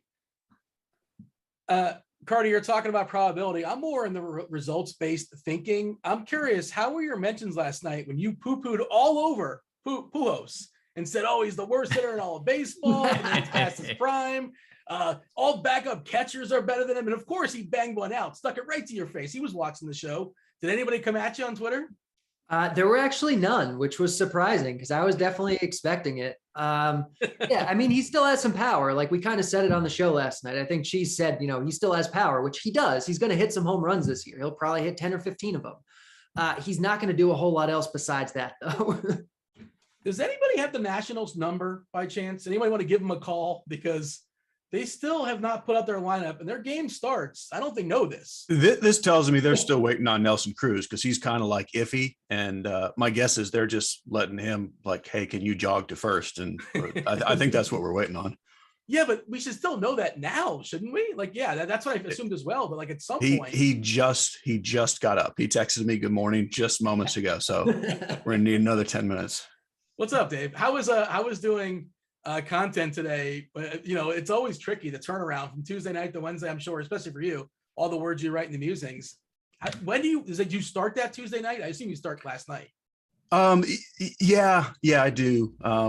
But there's only so much you can do, especially early in the year. We're still like, we kind of knew most of the pitchers yesterday, but when there's weather questions and you're not sure who some of the pitchers are, you can't even do much the night before. So what time do you wake up today? I got up at 6 today. Oh, sleeping in. That's sleeping that in. was for, yeah, like Meansy had already run his 2 miles by 6. Well, we're going to step aside and make way for y'all. Do appreciate everybody hanging with myself, TJ, Blender. On behalf of them, do hit that like button, do subscribe, do turn on notifications if you're on YouTube. But of course, don't go anywhere because we're just the warm-up act. You know, we're the appetizer. Here comes the main course. Roth, Carty, Cheese. Good luck today. We're out of here. Go ahead, Roth. Appreciate that, Dino. By the way, look at TJ in a full jacket and beanie. Like, how cold is it in Canada right now? So it's snowing as we speak, but the reason for it is because, so I get, as you know, my internet's been wonky.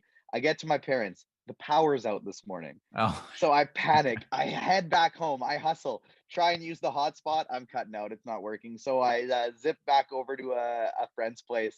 Didn't even have time to take off the jacket and beanie. I just went straight into the recording. okay. Well, we appreciate the dedication. Did just get some weather news. The Cincinnati game is delayed, so you guys can get out of here. I'll break that down for everybody watching here coming up in just a bit. This is Crunch Time, sponsored by FanDuel Early Edition. It's not even 11 a.m. Central Time. It's just craziness, but we appreciate FanDuel sponsoring this anyway so that we can make it free to the masses. If you're watching on YouTube, hit that like and subscribe. Check out the FanDuel 125K Wednesday MLB Squeeze. That's 25K to first, and it's $5.55 to enter. I love those kind of tournaments.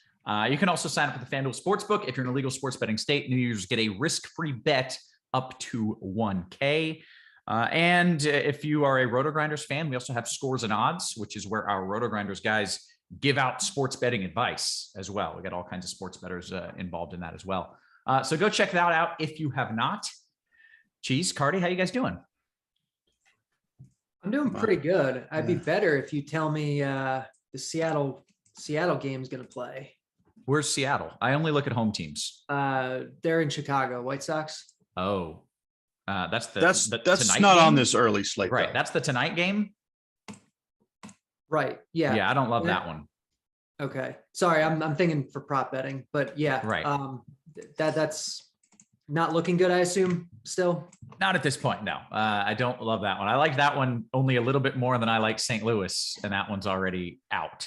So, but let's focus on what we do have. We did just get that breaking news there in Cincy that the game now is officially a late start. The rain's clearing out of Cincinnati right now, but it's not clear what they're supposed to start this game in 30 minutes or so. And they still need, they still need to warm up. So I'm not that concerned that they have a late start. I think that's kind of expected because it's raining on them. Anytime there's a late start, I immediately worry about, all right, well, what if they're just going to postpone this? But they've got a little bit of a window here where it's going to be dry and then they can start playing and then lighter rain moves in. I'm not saying this game is safe, but I think the Cincinnati game is going to play. And I think they'll a good chunk of it is going to play dry. And then Cheese is so excited. He's so pumped. You've been crunched. Everyone's been crunched. I think a good portion of it, I'd say a solid maybe 3-4 innings should play dry, and then lighter rain moves in. And then maybe towards the end of the game, we have to worry about heavier rain moving in. But I'm more optimistic in that game than I thought I would be when I woke up this morning and looked at models, even with the late start announcement. What you just said right there was so much more optimistic than I expected to hear. Like I have a whole run, like I am MMEing on FanDuel, and like I have a whole run of lineups just sitting there, like with no players in that game, just in case. But I don't want to use it. Yeah. So. I definitely, as of the last 20-30 minutes, as I've been looking at radar, I'm like, all right, this is looking a little better as things start to clear out. So just because it's a late start doesn't mean you should panic fold that one. We'll move on to Pittsburgh. Do we want pitchers in Pittsburgh? A little bit, but it's more for bats. Okay. We're 100% fine for bats. We're like 90% fine for pitchers. There's this little weak disturbance moving through. Likely outcome is a few passing showers. The possible outcome is a brief heavy downpour, a quick delay, and then they're back to playing. So even if that happens, I don't know if it would be enough to pull pitchers. And we're talking a low enough probability that since it's a tournament play, we're doing it anyways, right? Yes, that's what I would say. Excellent. Moving on to Detroit. Yeah, the problem, Roth, Detroit, probably the chalkiest pitcher on the slate is in this game. That is a problem. I don't know what's going to happen in Detroit. I know it's going to rain in Detroit. I know that much. It's going to rain. And it's pretty borderline. Is it going to rain and they're going to say, oh, we're just going to play in the rain? Or is it going to rain and they're going to delay? And I don't know the answer to that. And so that makes starting pitchers pretty risky, especially in cash games. If it were me, I don't think I would play starting pitchers in Detroit in cash games. Let me just look at the very latest radar here and make sure. I don't think I do it. I don't think I do it in cash games. If you want to do it in tournaments, that's your prerogative. But it's going to rain, and that makes it not safe. So I would not play pitchers in Detroit if I were playing cash games. That's not fun, is it, guys? It's interesting because like Eovaldi is the guy he's just priced right for what he is, and this is one of those days I'm glad that I'm not playing cash games because I guess I don't know what the call is. Like it's not like he's just way better than everyone else. It's just sort of he's just the right price for the slate. But with what you're saying, I mean, there's enough other good pitchers. I guess I would say don't play him in cash games. But again, I'm not personally making that decision, so it's easier to say in theory. Yeah. Just got this tweet in real quick about this is from Mark Sheldon, who is a beats writer for the Reds. He says the Reds Guardian start will be delayed, won't start any earlier than 2:00.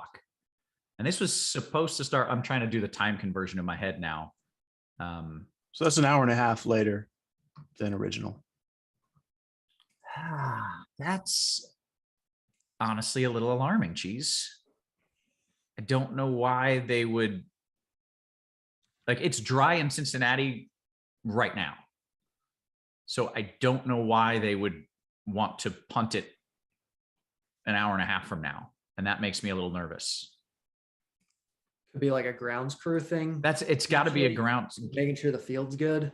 Yeah, it's got to be. But I was just hoping that they would start 30 minutes from now, and then they'd have a nicer window to get that game in before more rain arrives. I'm going to look at the latest models real quick. And I know not everyone is just here for weather. I know a lot of people want to get to y'all's plays, and we will do that shortly. But just give me 1 second here, if you don't mind. I'm going to pull up the latest high-res models in Cincinnati and see what kind of window we're talking about here.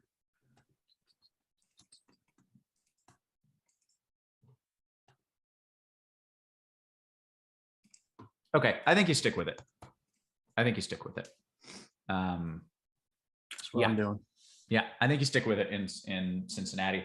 It sucks that they're waiting an hour and a half to get the game going. That kind of hurts, but I think it's still going to be okay. I would still play it. So that's where I'm at in that game. And then was there one more game, or let's see, we had the postponement in St. Louis. The other one was Chicago, not on the slate. That's pretty much my weather update. I should add, and I'm not going to pull it up this time, but I will in the future. We've got this tool Weather Edge. Just got another Rotogrinders Javi Baez scratched Wednesday. I should add, we've got this tool Weather Edge. If you haven't seen it, what it does is it takes similar weather games. Let's say it's going to be a 15-mile-per-hour wind blowing out, and it's going to be warm. Well, it pulls all the games with that similar weather in the past and says, okay, this is what we've seen in that ballpark in home runs in that kind of weather, for strikeouts, for I will runs. pull that up on the screen so great. people know what you're talking about. That'd be great. Under MLB, and you go down to Weather Edge. Yeah. It's especially on days with interesting weather, when it's cold, when it's hot, when it's windy, blown in, blown out. It's a really good tool to help you know what can we expect in this. So that's something that we do offer on Rotogrinders Premium. It's worth checking out at the very least. I'm very proud of it. A lot of work went into that. And I think it's a pretty neat little tool. Cheese, you still look at it? Yeah, it's great. So like today, we're not seeing huge numbers. It's really not that. Yeah, I didn't there want is to show it off. You know, like a little bump to home runs in the Mets Phillies game. Yeah. You see, and then the thing I like to look at is down at the bottom. It says what the sample size is. Right. When you see over 100 games, like that's pretty believable. So you can expect to see a bump. Now here's where it gets tricky. The Twins. Mm-hmm. There's only one game sample size, so do not put anything into this. You see this huge bump to homers. That's a one game. That's not real. Yeah. But when you see 100 games, same things you get in the Pirates game, basically neutral in Cincy. And when you get these really, really odd weather scenarios, which happens early in the season when it's still cold, there's just not a lot of games in baseball that are played when it's 40 degrees or so the sample size inherently is lower in that, or when there's 25-mile-per-hour winds, you don't get a lot of that. So the sample size is lower. I've been babbling about weather way too long. We got to talk some plays. Just got a request for an estimate on the delay in Detroit. Someone says, I can't give you an estimate on the delay in Detroit because I don't know if there's going to be a delay in Detroit. So I know it's going to rain in Detroit. I don't know if it's going to be heavy enough. I don't know how long it's going to be heavy enough for a delay. I don't know what's going to happen in Detroit other than it's going to rain. And because of that, I think it's pretty risky for starting pitchers and I wouldn't do it. But that's enough weather. We got to give people the plays because we do more than just weather around here at Rotogrinders. Cheese, you want to start talking about some pitchers, which probably does start at Detroit, right where we left off? Yeah, I mean, it's way better. The last couple of days, we've had no pitchers. Today, we have a bunch of pitchers. Most of them are not in like just quite ideal spots. Like we have Scherzer versus Nola.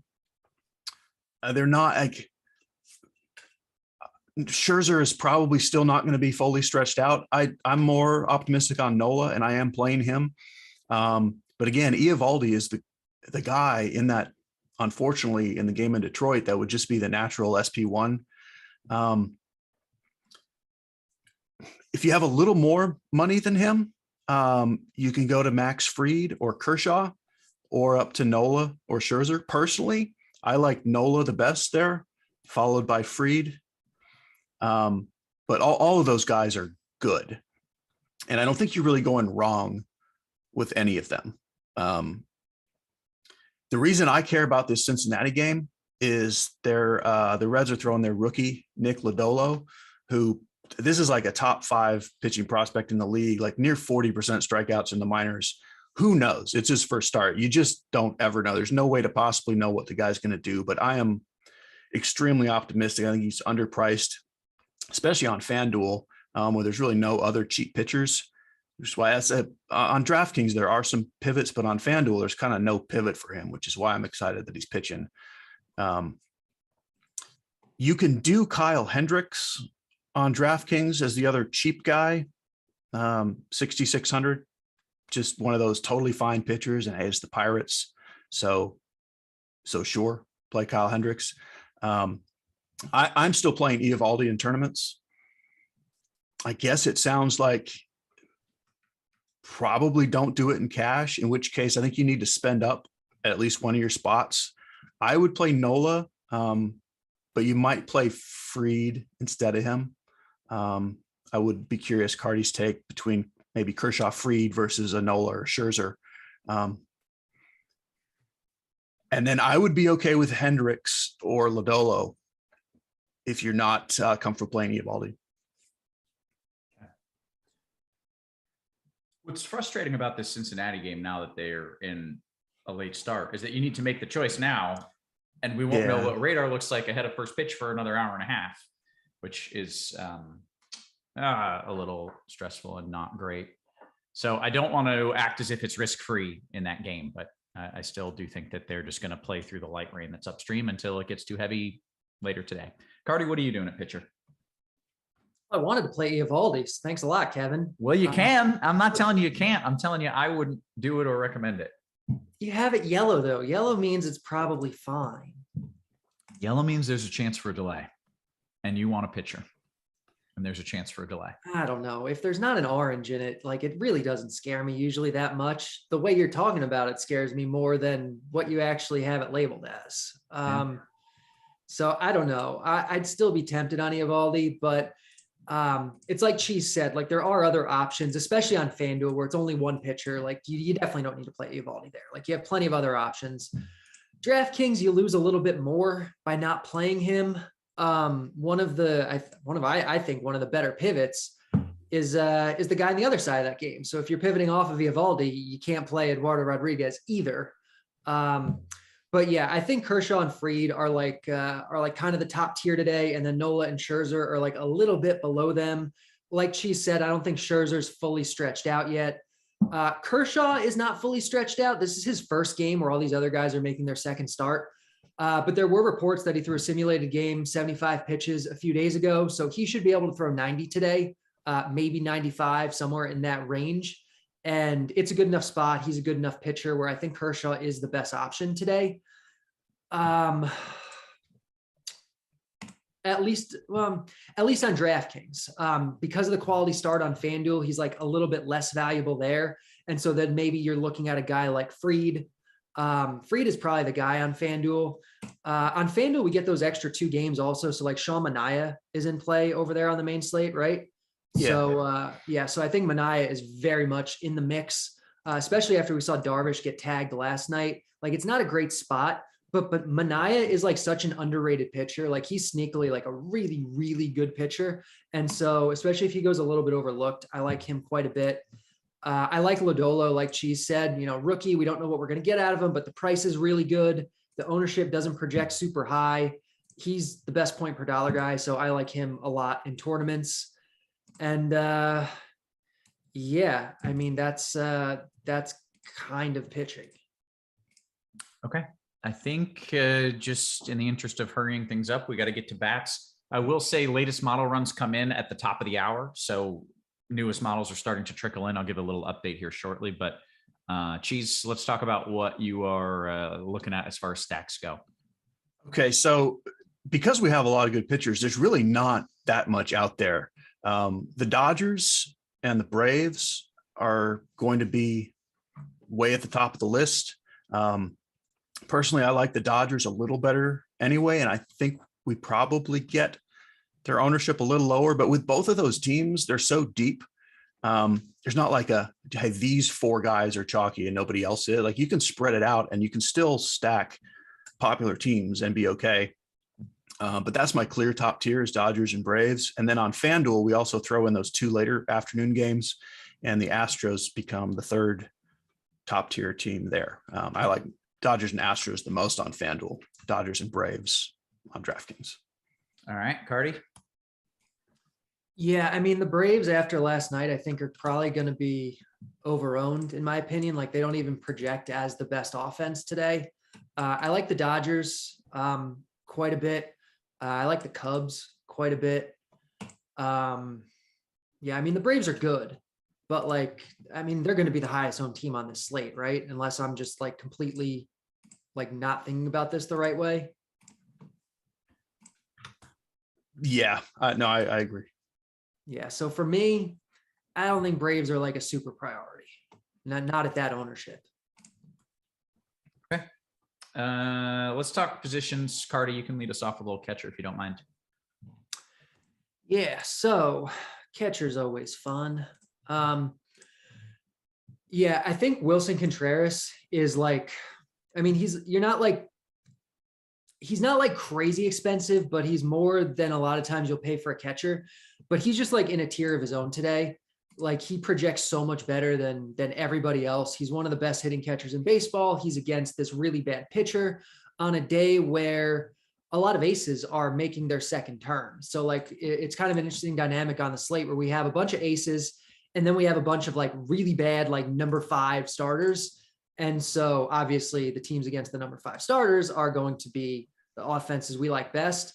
The Cubs against Zach Thompson are in one of those spots. So I think Contreras, I think you probably just make it a priority to get up to him.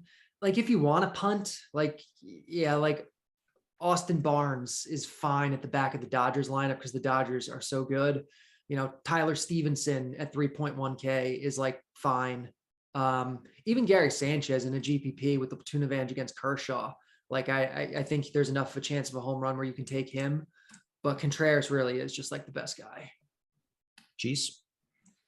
Yeah, there's not much here. Contreras is the best, although I don't think catcher is where you want to prioritize spending either, but like he's kind of the only guy. I do think you can, just in general in tournaments, you can play a lot of these Phillies bats and just think, hey, Scherzer's still going to be 4 or 5 innings. So sure, Real Muto is an interesting pivot, but I'm also fine punting all the way down to Austin Barnes. And I agree, like Tyler Stevenson, middle lineup, a little too cheap. Yeah, there's not a lot to see here.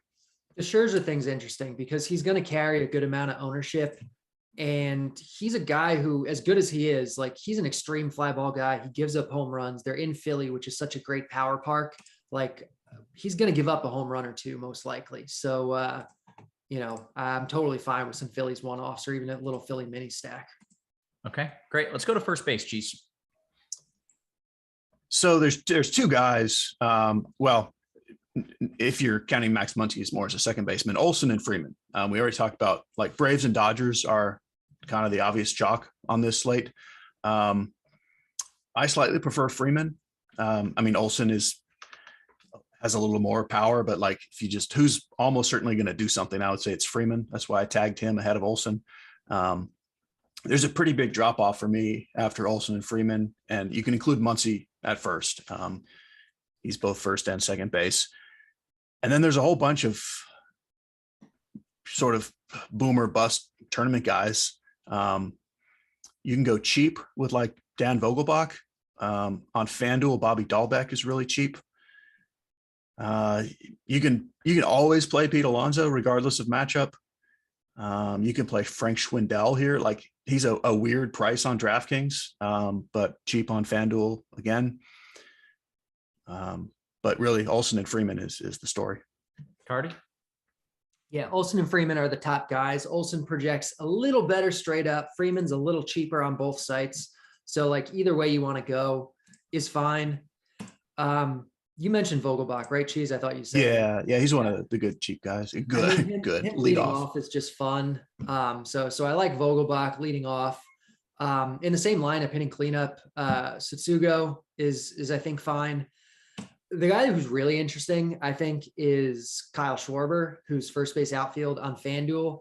And it's not like he's like super cheap. So I don't know. I'm kind of thinking like he's going to go overlooked, but he projects really well. He projects just raw points between Olsen and Freeman today on FanDuel. And against Scherzer, like, I don't know. Like, I don't think people are really going to gravitate towards him. But like I said, like Scherzer gives up home runs. He's in this park. He has a wide platoon split. So the lefties like Schwarber in particular, who have the power, I think there's big home run chances for Schwarber today that is not going to be realized in the ownership. Okay, take us to second. Yeah, so Max Muncy, like Cheese kind of mentioned him like at first base. I think he's more of a second baseman where you're actually going to use him, and he's the best guy for sure. He's one of the best hitters in baseball, and he hits in the best lineup that we've seen in baseball in years. And yeah, he's just really good, especially on DraftKings, 4.3K. he's really underpriced. I guess FanDuel too, 3K. So I don't see much reason to go anywhere else in cash games at second base besides Max Muncy. In tournaments, you can certainly mix it up.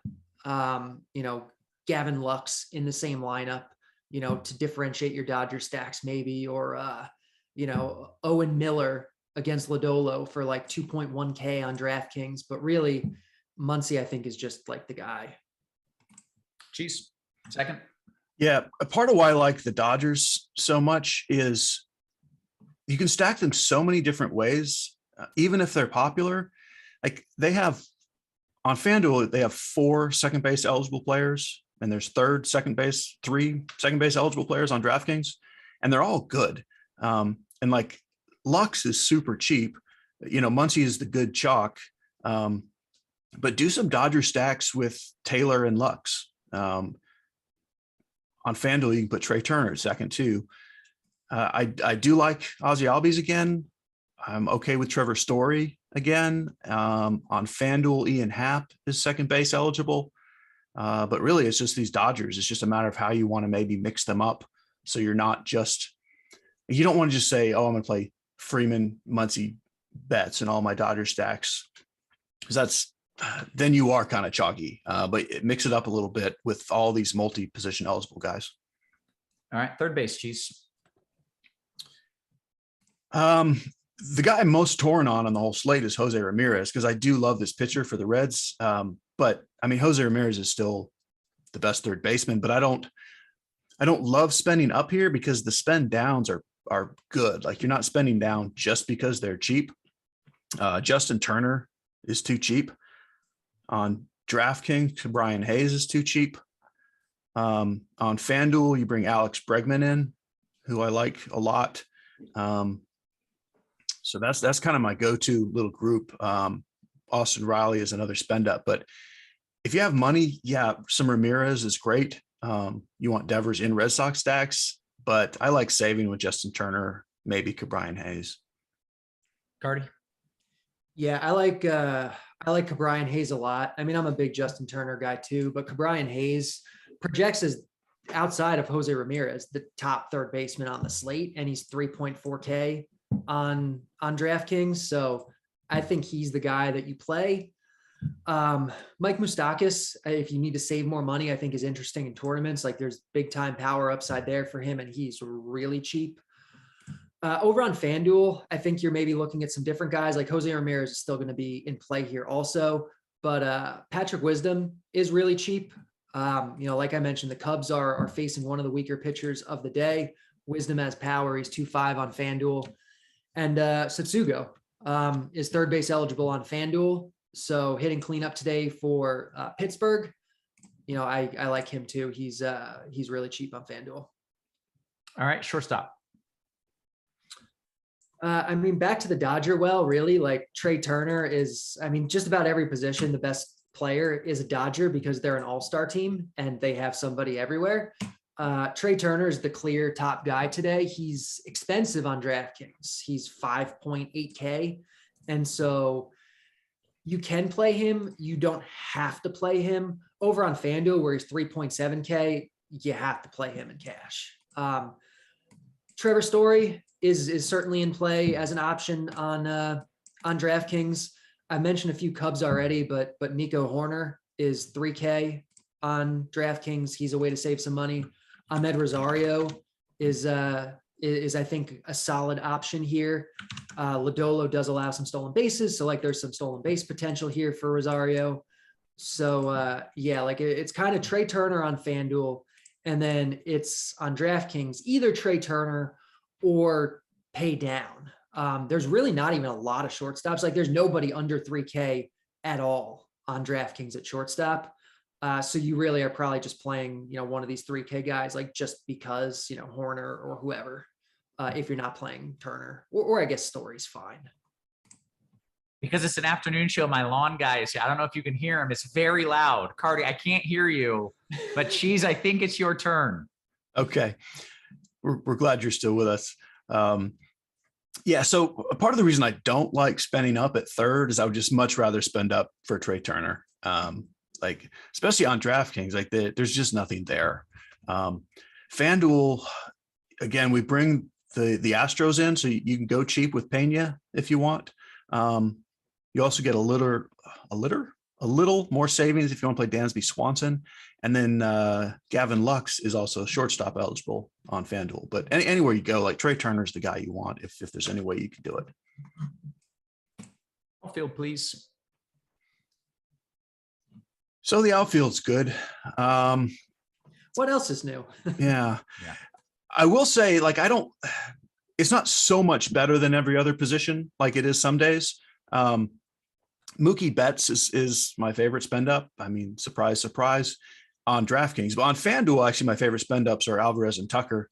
We'll have to wait. I'm assuming Alvarez plays today. He was sick last night. He wasn't injured. So I think he'll be fine. I really like Alvarez Tucker on FanDuel. DraftKings. I am saying some words today, friends. The Harper Schwarber thing is interesting. Carty already mentioned them. Even if Scherzer's full strength, a lefty home run or two is not asking a lot. If Scherzer's not full strength, which I think we're both thinking he's not, I mean, 5 innings is probably it. I mean, they're just good hitters, and nobody's going to play them because it's Scherzer. So I do like those guys. Ian Happ is super cheap on DraftKings. The Braves outfield on FanDuel is why we're still going to see Braves chalk. Duvall and Ozuna again, and then Rosario is in there with them today. Like, you can play all 3 of those in like any lineup, and I do like them. But I think that's going to be a really chalky build, just how easy it is to fit them. So that's why I like spending up a little bit to be different with the Astros. I mean, it's not sneaky to play the Astros, but when a game is on one slate and not on another slate on the other site, it does tend to get a little overlooked if it's a later game. So I would try to spend up on FanDuel in the outfield. And then on DraftKings, I'm not as worried about the ownership on those Braves. Like, it'll all be kind of spread out. And if your goal is getting different, I think you play the Schwarber and Harper. And then you can decide for yourself if Cody Bellinger still plays baseball. I think he does enough to be that price. Carty? Yeah, I'm with Cheese on a lot of this. Like, I love the Harper Schwarber thing. Like, I mean, they just fit the mold of the guys that Scherzer struggles against, even when he's actually Scherzer. So, you know, between the park, the platoon advantage, their talent level, you know, Scherzer's split, like, it's just, they're both really good today. The Astros guys on FanDuel, Alvarez in particular, I think is really, really good. I mentioned a lot of Cubs already. I don't know if Cheese mentioned him, but I still don't know how to say his name. I've never heard it said out loud. Seiya Suzuki, the new guy from Japan, over on FanDuel. He's still 2.8K. It's a really good spot for him. On the other side of that game, Brian Reynolds is 2.9K on FanDuel, and he's really, really good. If he didn't play for the Pirates, people would understand how good this guy is. He's one of the best, like, 25 or 30 hitters in baseball. And a lot of people, like, don't even, like, know who he is or think he's anywhere near that because he plays for the Pirates, but he is incredibly good. So I like him a lot. Over on DraftKings, where you're going to need to save a little bit of money, some of the cheaper Reds guys I think are interesting. Brandon Drury, Aristides Aquino, I think are both good. And then, Ian Happ for the Cubs over on DraftKings is like way too cheap. And then there's the Cody Bellinger thing. I've had a lot of people tell me on Twitter recently that I'm stupid for thinking that Cody Bellinger is not completely washed up. But chances are Cody Bellinger is not completely washed up, and he plays in this Dodgers lineup, and they're the best team of the day, and he's 2.6K. And yeah, so I'm kind of glad that Cheese is with me that, you know, he's not completely out on Bellinger yet, especially at this price. And even if you think he's finished, he's 2.6K for the Dodgers. Yeah. Like, you have to think he's real bad for him not to be in play here, I think. Right. We would roster Cheese at that price in that position. Probably. Right? I would probably be even cheaper. And yeah, but yeah, you would roster me. Yes. Okay. So do we have 2 minutes until lock, or do we have 15 minutes until lock? It's 2 minutes. Okay. Then quick weather update. Cincinnati game is going to be dry for 3 hours at least, which is great, except for the fact that they said they're not starting for another 2 hours, which is frustrating. I don't know what they're doing, and it worries me that they've decided that they're not playing the game right now. But just based on the weather, I think that they'll probably figure out and they'll play. But I don't know. I'm a little concerned about that. Detroit, it's going to rain. I don't know if they're going to pause it or not. I will, when I know things and I'm certain, I will tell you no. I will let you know I'm certain and I feel good about it. When I don't know, I'm just going to tell you I don't know. And I don't know what's going to happen in Detroit. For that reason, I would not play pitchers in cash. I probably would play them for the same reason in tournaments. That's it. How stretched out is Kershaw, Steve-O says, because I want Buxton.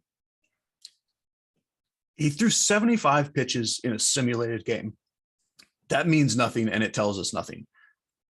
I'm thinking he goes 75, 80 pitches in 5 innings. That's my, but you know, we don't know. Okay. I'm more likely to think Kershaw's go. This is Kershaw we're talking about, right? I zoomed out. Yeah. Yeah. I think the simulated game stuff tells us something. Like I track this stuff usually throughout the year, and yeah, it's early in the year and like we don't know for sure. But generally when a team says he threw a simulated game, these were the pitches, we have a really good idea of what he's going to do in his next start. And that would be 90 pitches today. Okay. Zach Thompson versus Lodolo, FanDuel and SP2 on DK. Carty? Lodolo for sure. All right. Pick one, Eddie Rosario or Adam Duvall. Cheese. Hit the lock. Rosario. All right. That's a lock. As bro says, good luck, everybody. Hopefully weather doesn't ruin the slate. Is it? Bro. Yeah. Yeah. This is literally one of the best DFS players in the world, and Roth is just butchering his name repeatedly. Yeah, come on now. And he's really nice too. I've been butchering his name for years. So he is literally like the nicest person, and he won't even mind what you call him. I assure you. And it's been 3 years of me butchering that name. So I'm sorry, bro, for butchering your name repeatedly over and over and over again. We'll take a few more QQs and then we'll get out of here. Beaner says, what are your thoughts on Naquin? Carty, I'll give that one to you. I mean, he's not like a guy I'm going out of my way to roster. You know, I think the problem is he's 3.7K. If I'm playing a Reds outfielder, I think I like the discount on Aquino better or Drury better. You know, Drury's 2.3, Aquino's 2.5, and Naquin's almost 4K. So like he's okay, but there's better options in that price range. Okay. Here we go. Big Mofo. that's his name. Big Mofo. You're gonna get that one right every time. Yeah, not messing that one up. He says, call back to yesterday's crunch time. Pujols doing it for the old guys. That's true. We gotta give him a little bit of love, rep him for the old guys there. He like we say, he's gonna hit, a dozen homers. He hit one of them last night. I got a 20 homer season for Pujols. If they let him play enough to hit 20, it's gonna be wild. Like all right. A few people type in, but no more QQs in here. If a couple come in, we'll get to them. I assume we've got no crunch time because there's not much of an evening slate happening, right? Yeah, there's no other crunch time tonight. I'm going to put up just a little cliff notes in the article. But basically tonight is not really happening for me. And especially like if that White Sox game were to get postponed, then we're looking at a 3-gamer. So yeah. Okay. One last little weather question here. MHD says, with Cincy delaying, seems like a good chance they just postpone it. I'm going off of hourly weather here. Am I wrong thinking that? If they played it right now, they'd get the game in without having to stop. But if they're not going to play it for another hour or two, I don't know. I still think the weather is good enough for them to get that game in, unless they're looking to postpone it, which sometimes they do. Get the very latest here. I still think the weather's good enough for them to figure out how to not screw that up. How would you rank the Cubs on FanDuel GPP? Cheese, I'll give that to you. Well, let Carty answer it because he really does like the Cubs today. I don't dislike them, but he likes them more. So I'd like to hear what he says. Carty? Yeah, I mean, it's definitely Suzuki. I think Contreras is actually, even though like you don't have to play a catcher on FanDuel, Contreras is actually, maybe with the exception of Suzuki, the best hitter on the Cubs, even though he's a catcher. So like you're playing Contreras, you're playing Suzuki. You probably play like Ian Happ and maybe like Patrick Wisdom. Okay. DKGPP, Cheese, if there's a pitcher you like that pitches for a team you like as a stack as well, are you okay playing them both in the same lineup? I feel like that's conditional. Yeah, like there's no reason not to. Like it doesn't downgrade the pitcher at all. And it does theoretically, maybe if the offense does well, slightly better chance to win. So, I mean, yes, definitely. Like I don't go out of my way to put the guy in for any reason, but if that's the guy I like, it's great that you're still stacking them. I see. I thought it was against him, but no, it's with him. Oh, he meets on the same. Yeah, on the same okay. team. Yeah. Gotcha. Aside, Newman or Owen Miller, FanDuel last piece cash 2,500. I mean, neither one is a cash guy. They're just not okay. How about tournament?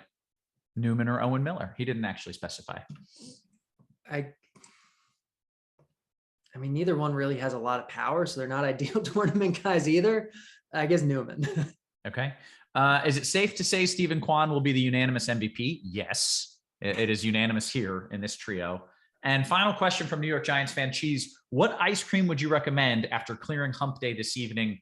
Know you're a big ice cream fan. Let's talk flavors. Yeah. Well, so let me tell you what I did last night. And it worked out pretty well. And I think I'm just going back to it today. It's simple, straight. It's simple and to the point. Mm-hmm. Like a lot of times I get into these fancy flavors. So I just did vanilla ice cream, chocolate syrup, whipped cream, and walnuts. The walnuts are such a hidden gem, like so underrated on a Sunday. That's what I would recommend for tonight. Hey, I just unloaded groceries and I saw we got some crushed walnuts. Yeah. So you want to put that on the Sunday. You really do. Okay.